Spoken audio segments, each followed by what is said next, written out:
they promise the Sharif that if you fight against your fellow Muslims, if you rebel against your Khalifa, and that is the Ottoman Sultan, we will make you the next Caliph.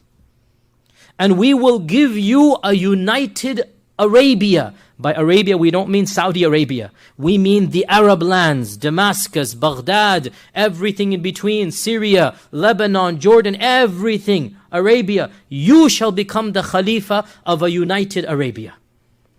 And they continue to convince him until finally it is now set in stone. And we have to point out here that yes, we're angry at the foreign powers, at the West, at England. We're angry at the double dealing. But in the end of the day, they used us against ourselves.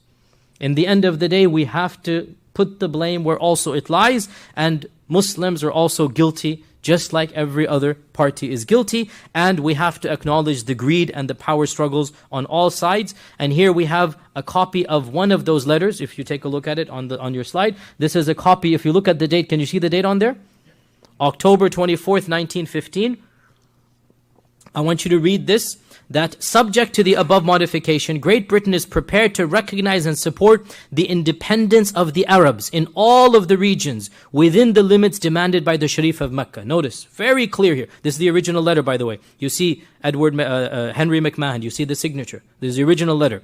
Great Britain will guarantee the holy places, and Great Britain will give the Arabs her advice and assistance, and I'm convinced this declaration will assure you beyond all possible doubt of the sympathy of Great Britain towards the aspiration of her friends, the Arabs, and will result in a true and lasting alliance, the immediate results of which will be the expulsion of the Turks from the Arab lands and the freeing of the Arab people from the Turkish yoke, which for so many years has oppressed them so heavily. So, McMahon, with obviously the approval and the knowledge of the British government, they promise Sharif Hussein ibn Ali that if he revolts, the British will give him a united Arab land and he will be made the next Khalifa from Iraq to Turkey to Syria to the Hijaz. And the Arabs took this as an official promise from England. And based on this promise, the Sharif launched a war against the Ottomans. Not against the Brits, against the Ottomans. And the Brits, under the command of